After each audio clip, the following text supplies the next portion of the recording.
ओम शांति। ओम शांति। आज की तारीख है 19 फरवरी 2025। साकार महावाक्य। बाबा कहते मीठे बच्चे, तुमने अब तक जो कुछ पढ़ा है उसे भूल जाओ।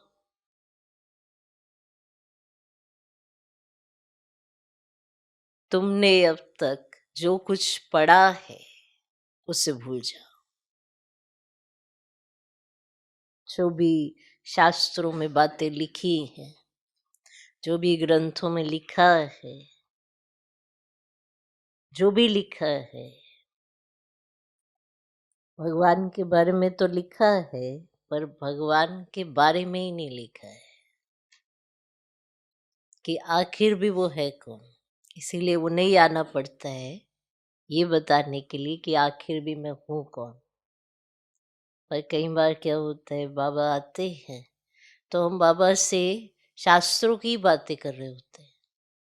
बाबा उसमें तो ऐसे लिखा था, उसमें ये कहा गया था। तो इसीलिए बाबा कहते हैं जो तुमने अब तक पढ़ा है उसे भूल जाओ। जीते जी मरना माना, सब कुछ भूलना। जीते जी मरना माना, सब कुछ भूलना। पिछला कुछ भी याद ना आए। है ना, हमने ये पढ़ा हुआ है, हमने ये सुना हुआ है, इतिहास में तो ऐसा है, ऐसा कुछ भी याद ना आए। क्योंकि जो बाबा सुना रहे हैं वही ट्रुथ है, वही सत्य है। इसके अलावा कुछ भी सत्य नहीं है। तो हमने जो भी पढ़ा है वो सब भूलना है। अगर भूलेंगे नहीं तो नई बात बैठेगी नहीं, और फिर क्या होगा, आर्ग्यूमेंट होंगे। तो जो भगवान कहे वही सत्य है। तो तुमने अब तक जो कुछ पढ़ा है उसे भूल जाओ। जीते जी मरना माना, सब कुछ भूलना। पिछला कुछ भी याद ना आए। आज का प्रश्न, जो पूरा जीते जी मरे हुए हैं उनकी निशानी क्या होगी? जो पूरा जीते जी मरे हुए हैं उनकी निशानी क्या होगी? उत्तर, वे बाप से भी आर्ग्यू करते रहेंगे। नहीं मरे हुए ना वो, उनकी निशानी क्या है? आर्ग्यू करते।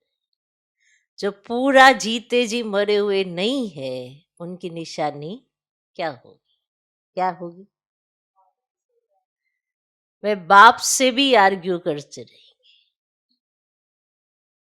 शास्त्रों का मिसाल देते रहेंगे। और जो पूरा मर गए वह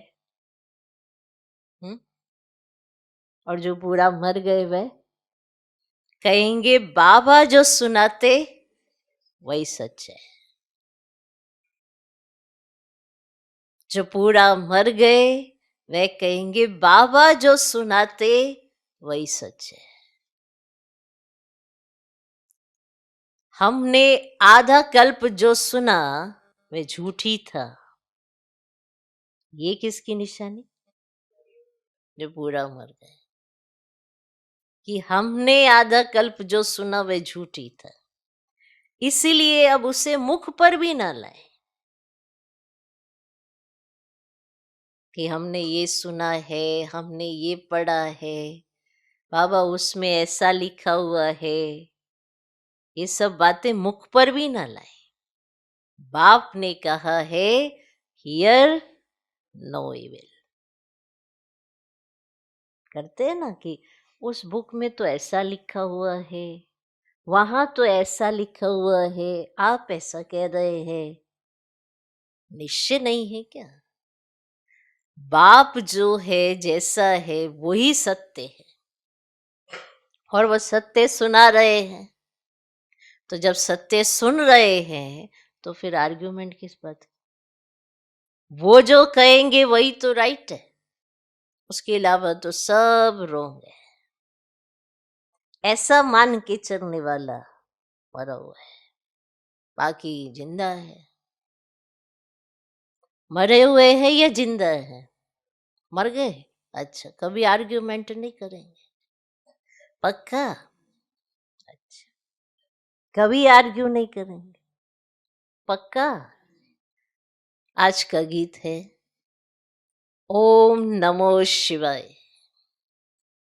ओम शांति। बच्चों को समझाया गया है, जब शांति में बिठाते हो, जिसको नेष्टा अक्षर दिया है, ये ड्रिल कराई जाती है। अब बाप बैठ रुहानी बच्चों को समझाते हैं कि जो जीते जी मरे हैं, कहते हम जीते जी मर चुके हैं, जैसे मनुष्य मरता है तो सब कुछ भूल जाता है, फिर सिर्फ संस्कार रहते हैं। मनुष्य मरता है, बाकी सब कुछ भूल जाता है और रह जाते हैं सिर्फ संस्कार, जिस संस्कार के आधार पर आत्मा जन्म लेती है, बाकी सब भूल जाता है। अभी तुम भी बाप का बनकर दुनिया से मर गए हो। मरने से मनुष्य पड़ा हुआ सब कुछ भूल जाता है, फिर दूसरे जन्म में नए सिर पड़ना होता है। बाप भी कहते हैं तुम जो कुछ पड़े हुए हो वह भूल जाओ। क्या करो? भूल जाओ। तुम तो बाप के बने हो ना, बाकी सब जो तुमने पढ़ा है वो सब भूल जाओ। मैं तुमको नई बात सुनाता हूं। तो अब वेद, शास्त्र, ग्रंथ, जप, तप आदि ये सब बातें भूल जाओ। वेद, शास्त्र, ग्रंथ, जप, तप ये सब बातें भूल जाओ। इसीलिए ही कहा है hear no evil, see no evil, talk no evil, think no evil. ये तुम बच्चों के लिए है। कहीं बहुत शास्त्र आदि पढ़े हुए हैं, पूरा मरे नहीं है तो फालतू आर्ग्यू करेंगे। मर गए फिर कभी आर्ग्यू नहीं करेंगे, कहेंगे बाप ने जो सुनाया है वही सच है, बाकी बातें हम मुख पर भी क्यों लाए? जब वो सत्य बात ही नहीं है तो हम उन बातों को मुख पर भी क्यों लाए? उसी बातों को लेकर वेरिफिकेशन क्या चाहिए? जब वो सत्य ही नहीं है तो हम उन बातों को मुख पर ही क्यों लाए? बाप कहते ये मुख में लाओ ही नहीं। Hear no evil. बाप ने डायरेक्शन दिया ना, कुछ भी सुनो नहीं, बोलो अभी हम ज्ञान सागर के बच्चे बने हैं तो भक्ति को क्यों याद करें? हम एक भगवान को ही याद करते हैं। बाप ने कहा है भक्ति मार्ग को भूल जाओ। मैं तुमको सहज बात सुनाता हूं कि मुझ बीज को याद करो तो झाड़ सारा बुद्धि में आ जाएगा। तुम्हारी मुख्य है गीता और गीता में ही भगवान की समझानी है। अब यह है नई बातें। नई बात पर हमेशा ज्यादा ध्यान दिया जाता है, क्योंकि नई बात है तो उसके ऊपर ज्यादा ध्यान दिया जाता है भी बड़ी सिंपल बात। सबसे बड़ी बात है याद करने की। घड़ी घड़ी कहना पड़ता है मन मना भाव, बाप को याद करो। यही बहुत गुह्य बातें हैं, इसमें ही विघ्न पड़ते हैं। बहुत बच्चे हैं जो सारे दिन में 2 मिनट भी याद नहीं करते। बहुत बच्चे हैं बाप का बनते भी अच्छा कर्म नहीं करते तो याद भी नहीं करते, विकर्म करते रहते। बुद्धि में बैठता ही नहीं तो कहेंगे ये बाप की आज्ञा का निरादर है। जब बुद्धि में बैठता ही नहीं तो यही तो कहा जाएगा ना कि बाप की आज्ञा का निरादर है। पढ़ नहीं सकेंगे, वह ताकत नहीं मिलेगी। जब आज्ञा का निरादर करेंगे तो पढ़ाई कैसे करेंगे? जो भी आज्ञा मिले उसका पालन करना चाहिए ना, तो समझा जाए कि आज्ञा कर रही है। आज्ञा के अपोजिट ही चलते रहेंगे, तो फिर ये क्या निरादर नहीं है? निरादर करते रहेंगे, पढ़ नहीं सकेंगे। जिस्मानी पढ़ाई से भी बल मिलता है ना, पढ़ाई एज सोर्स ऑफ इनकम, शरीर निर्वाह अर्थ होता है, सो भी अल्पकाल के लिए। कहीं पढ़ते पढ़ते मर जाते हैं तो वह पढ़ाई थोड़े ही साथ ले जाएंगे। मान लो कोई डॉक्टर बनने की पढ़ाई पढ़ रहा है, कंप्लीट हो गई और अचानक से शरीर छूट गया, तो क्या उसने जो डॉक्टर की पढ़ाई पढ़ी वो साथ जाएगी उसके? नहीं ले जाएंगे। दूसरे जन्म ले, फिर से नए सिर से पढ़ना पड़े। अब वो दूसरा जन्म लेगा, फिर से उसको नए सिर से पढ़ना पड़ेगा। यहां तो तुम जितना पढ़ेंगे वे साथ ले जाएंगे, क्योंकि तुम प्रारब्ध पाते हो दूसरे जन्म में। यहां जो हम पढ़ाई करते हैं इसकी प्रारब्ध बनती है, वो दूसरे जन्म के लिए है। बाकी तो वह सब है ही भक्ति मार्ग। क्या क्या चीजें हैं ये कोई नहीं जानते। रूहानी बाप तुम रूहों को बैठ ज्ञान देते हैं। एक ही बार बाप सुप्रीम रूह आकर रूहों को नॉलेज देते हैं, जिससे विश्व के मालिक बन जाते हो। भक्ति मार्ग में स्वर्ग थोड़े ही होता है। अभी तुम धनी के बने हो, माया कई बार बच्चों को भी निधन का बना देती है।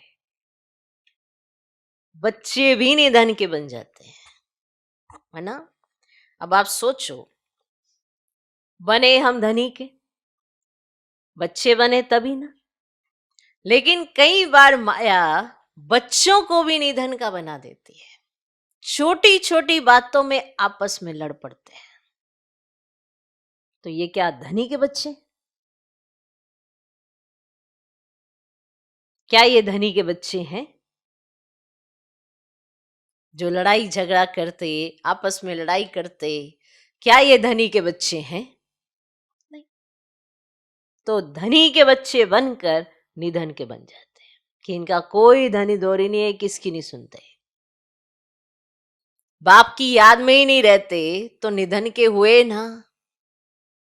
निधन का बना तो जरूर कुछ ना कुछ पाप कर्म कर देंगे। बाप कहते मेरा बनकर मेरा नाम बदनाम ना करो।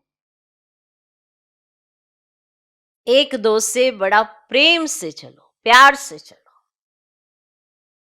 उल्टा सुल्टा बोलो मत,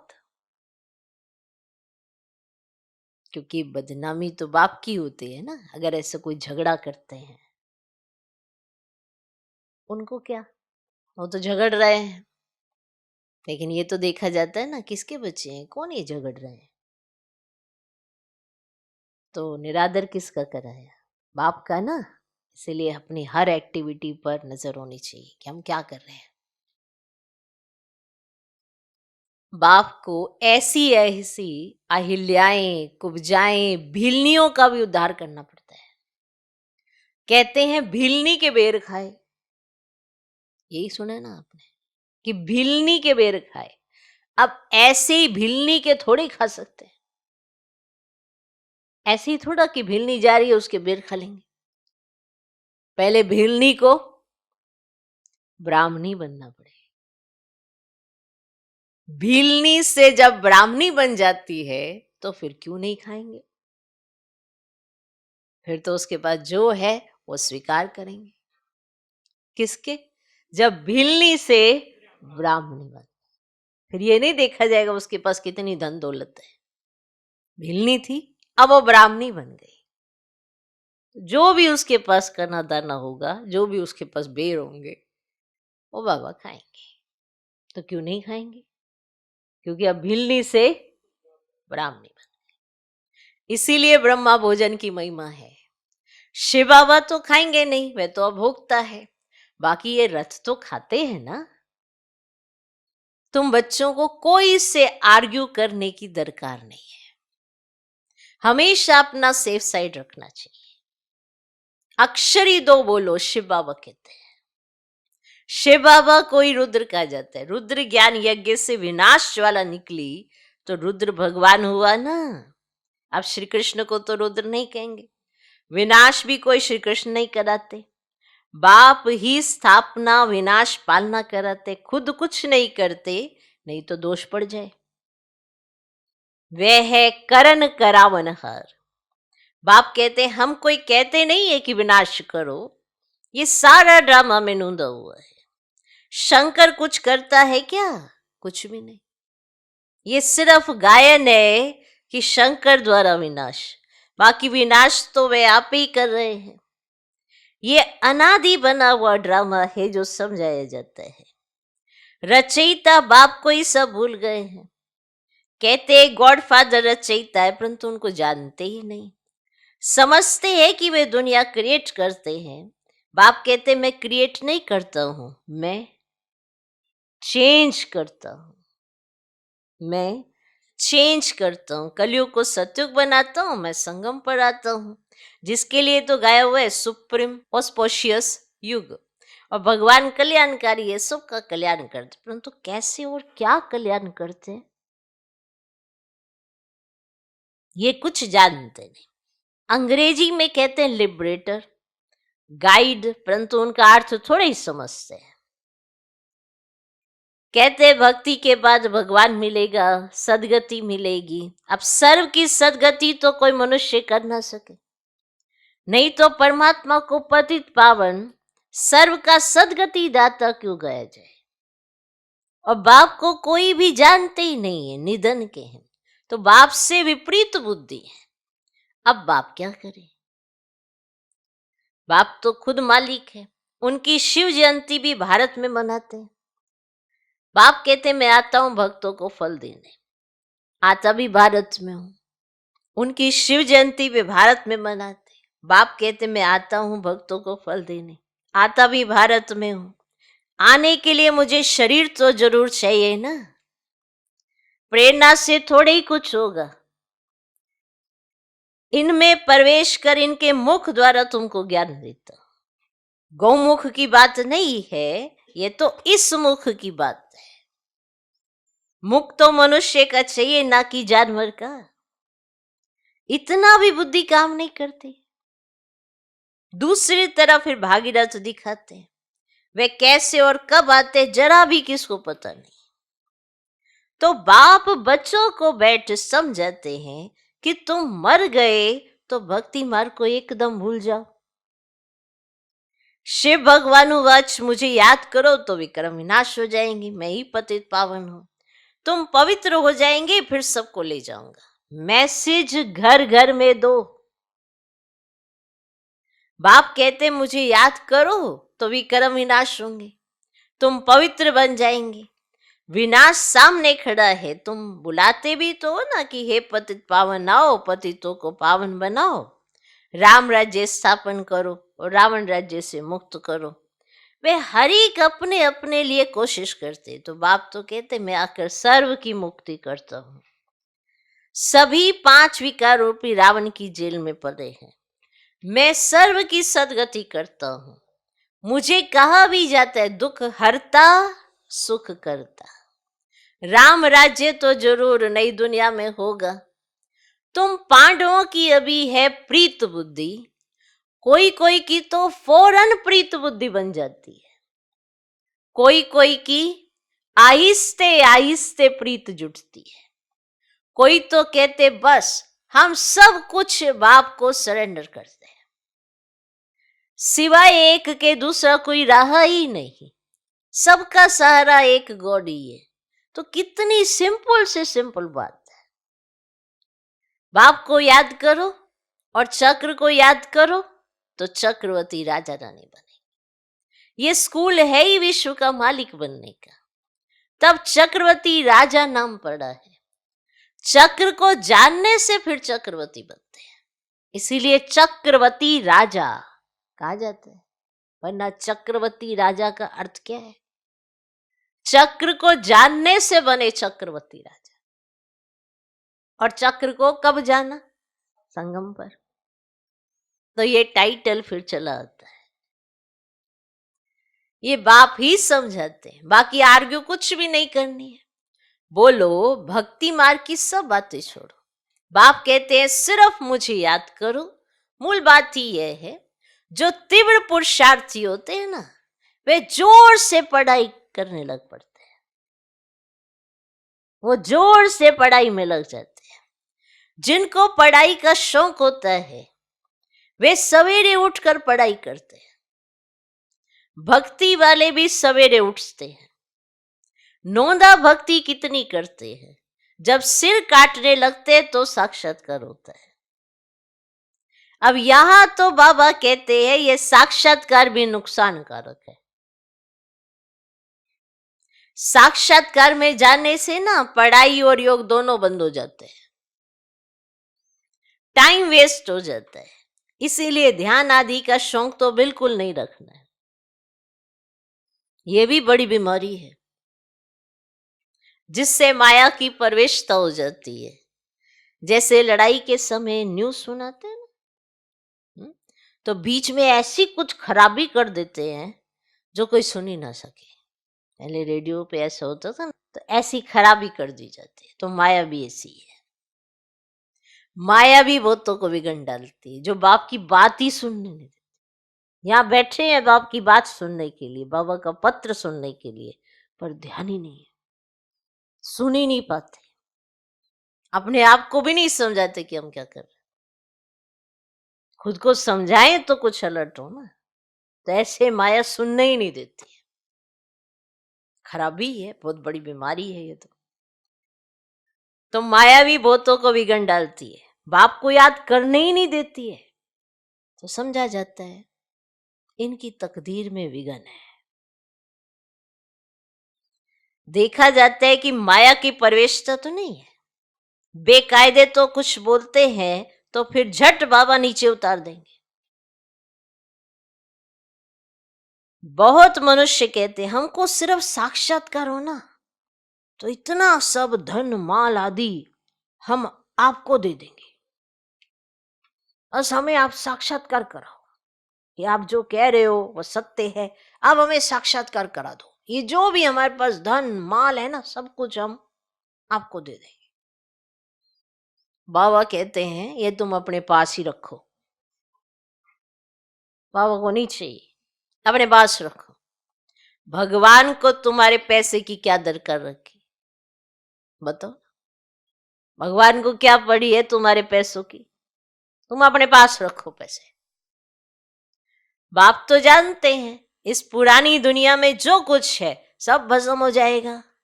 अब सोचो, भगवान तो इतना बड़ा सत्य जानते हैं, सत्य ही सुनाते हैं, और हम 4 पैसों पे भगवान को ये सुना देते हैं।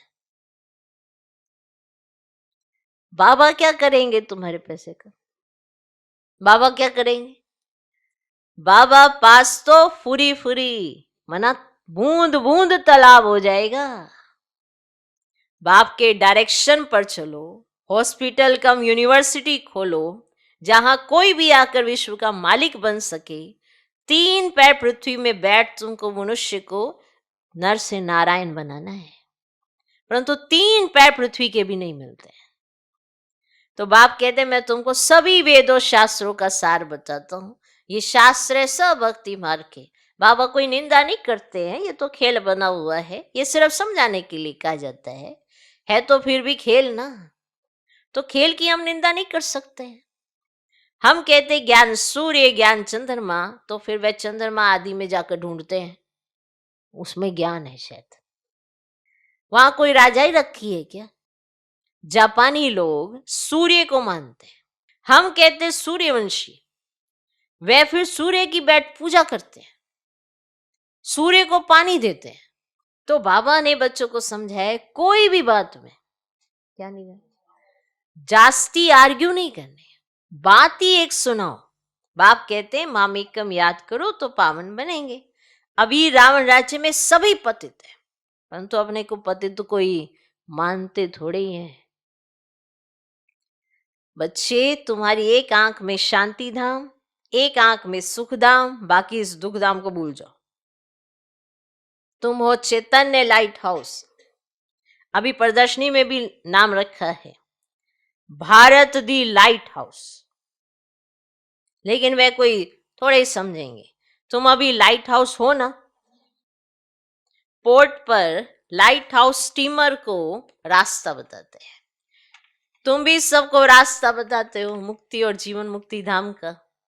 जब कोई भी प्रदर्शनी में आते हैं तो बहुत प्रेम से बोलो, गॉड फादर तो सबका एक है ना। गॉड फादर या परम पिता कहते हैं ना कि मुझे याद करो तो जरूर मुख द्वारा कहेंगे ना। तो ब्रह्मा द्वारा स्थापना, हम सब ब्राह्मण ब्राह्मणियां हैं, ब्रह्मा मुख वंशावली। तो ब्राह्मणों की वे ब्राह्मण भी महिमा करते हैं कि ब्राह्मण देवताए नमः। अब ऊंचते ऊंच है ही एक बाब, तो वह कहते हैं मैं तुमको ऊंचते ऊंच राजयोग सिखाता हूं जिससे तुम सारे विश्व के मालिक बनते हो।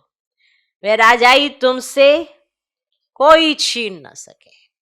भारत का विश्व पर राज्य था, भारत की कितनी महिमा है अभी तुम जानते हो कि हम श्रीमत पर यह राज्य स्थापन कर रहे हैं। अच्छा, मीठे मीठे सिकिलधे बच्चों प्रति माता पिता बाप दादा का याद प्यार और गुड मॉर्निंग। रूहानी बाप की रूहानी बच्चों को नमस्ते। हम रूहानी बच्चों की भी रूहानी बाप को नमस्ते नमस्ते नमस्ते। Good morning good morning good morning. धारणा के लिए मुख्य सार, पहला पॉइंट, तीव्र पुरुषार्थी बनने के लिए पढ़ाई का शौक रखना है। तीव्र पुरुषार्थी बनने के लिए पढ़ाई का शौक रखना है। सवेरे सवेरे उठकर पढ़ाई पढ़नी है। सवेरे सवेरे उठकर पढ़ाई पढ़नी है। साक्षात्कार की आश नहीं रखनी है। साक्षात्कार की आश नहीं रखनी है, इसमें भी टाइम वेस्ट जाता है। तीव्र पुरुषार्थी बनने के लिए पढ़ाई का शौक रखना है। सवेरे सवेरे उठकर पढ़ाई पढ़नी है। साक्षात्कार की आश नहीं रखनी है, इसमें भी टाइम वेस्ट जाता है। दूसरा पॉइंट, शांति धाम और सुख धाम को याद करना है। शांति धाम और सुख धाम को याद करना है, इस दुख धाम को भूल जाना है। इस दुख धाम को भूल जाना है। किसी से भी आर्ग्यू नहीं करनी है। किसी से भी आर्ग्यू नहीं करनी है। प्रेम से मुक्ति और जीवन मुक्ति धाम का रास्ता बताना है। प्रेम से मुक्ति और जीवन मुक्ति धाम का रास्ता बताना है। शांति धाम और सुख धाम को याद करना है। इस दुख धाम को भूल जाना है। किसी से भी आर्ग्यू नहीं करनी है। प्रेम से मुक्ति और जीवन मुक्ति धाम का रास्ता बताना है। आज का वरदान, सदा सुखों के सागर में लवलीन रहने वाले अंतर्मुखी भव। सदा सुखों के सागर में लवलीन रहने वाले अंतर्मुखी भव। कहा जाता है अंतर्मुखी सदा सुखी।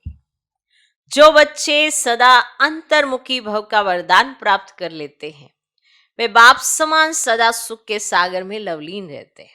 सुखदाता के बच्चे स्वयं भी सुखदाता बन जाते हैं। सर्व आत्माओं को सुख का ही खजाना बांटते हैं। तो अब अंतर्मुखी बन ऐसी संपन्न मूर्ति बन जाओ जो आपके पास कोई भी किसी भी भावना से आए अपनी भावना संपन्न करके जाए। जैसे बाप के खजाने में अप्राप्त कोई वस्तु नहीं, वैसे आप भी बाप समान भरपूर बनो। ठीक। आज का स्लोगन, रूहानी शान में रहो तो कभी भी अभिमान की फीलिंग नहीं आएगी। ये जो फीलिंग आती है ना, ये बहुत बड़ा देह अभिमान है। इसके चलते बहुत बड़ा नुकसान है भाई। कहाँ भगवान देता सम्मान, कहाँ आ जाता अभिमान, क्या मिलेगा? तो रूहानी शान में रहो तो कभी भी अभिमान की फीलिंग नहीं आएगी। कौन सी शान में रहो? रूहानी शान में। जो बाबा ने हमको कहा उस बातों को रिवाइज करो। कितने ऊंचे ऊंचे स्वमान मिले हैं, उस शान में रहो। कैसा अभिमान? बाबा दे रहा है तो हमें मिल रहा है। बाबा का दिया सब कुछ है और सब कुछ तो बाबा ही देता है। फिर भी कैसा अभिमान? किस बात का गरूर? जबकि है कुछ नहीं गरूर करने के लिए, फिर भी आ जाता दे अभिमान। तो रूहानी शान में रहो तो कभी भी अभिमान की फीलिंग नहीं आएगी। फीलिंग आना माना फेल हो जाना, ये स्लोगन तो सभी ने सुना है। फीलिंग आना माना फेल हो जाना। तो क्या हम हर रोज फेल होने के लिए पैदा हुए? यूनिट टेस्ट बार बार 15-15 दिन महीने के बाद हो जाते हैं और फिर वो यूनिट टेस्ट फाइनल में ऐड होते हैं, जिससे हमारे माना ग्रेड बनता है। तो अगर हम हर रोज फीलिंग में आएंगे, हर रोज फेल होंगे, तो फाइनल रिजल्ट हमारी क्या होगी? कोई एकदम से चमत्कार तो होने नहीं वाला है ये हमने फाइनल में तीर मार देना है। हर यूनिट टेस्ट में हम 0 लें, माना फेल हो जाएं, और अब फाइनल में आप पास भी दोनों हो जाएं, पॉसिबल ही नहीं है। तो हर दिन जो भी पेपर होते हैं, कितनी भी सिचुएशन आती है, ये फीलिंग वाली आत्मा नहीं बननी है। और आगे पीछे सब पूछते बाई चांस किसी का ध्यान है नहीं है, या कोई किसी के ऊपर नीचे चल रहा है संस्कारों में, कुछ भी हो, भगवान पूछता है ये याद ही नहीं, इंसान ने नहीं पूछा, यही बात याद रहती है। फिर फीलिंग आ गई, हो गए फेल, और हर रोज फेल हो रहे हैं। तो हर रोज के यूनिट टेस्ट में तो फाइनल रिजल्ट क्या आएगी? कभी भी अभिमान की फीलिंग नहीं आएगी। अव्यक्त इशारे, एकांत प्रिय बनो, एकता और एकाग्रता को अपनाओ। अपने को सदैव अंडरग्राउंड अर्थात अंतर्मुखी बनाने की कोशिश करो। अंडरग्राउंड भी सारी कारोबार चलती है, वैसे अंतर्मुखी होकर भी कार्य कर सकते हैं। अंतर्मुखी होकर कार्य करने से एक तो विघ्नों से बचाव, दूसरा समय का बचाव, तीसरा संकल्पों का बचाव, वह बचत हो जाएगी। एकांतवासी भी और साथ साथ रमणीकता भी इतनी ही हो। हर बात में बाबा हमें सॉल्यूशन दे देते हैं, ऐसे करो ऐसे करो, और बस वैसे करते चलो, आगे बढ़ते चलो। बहुत आनंद है। ओम शांति।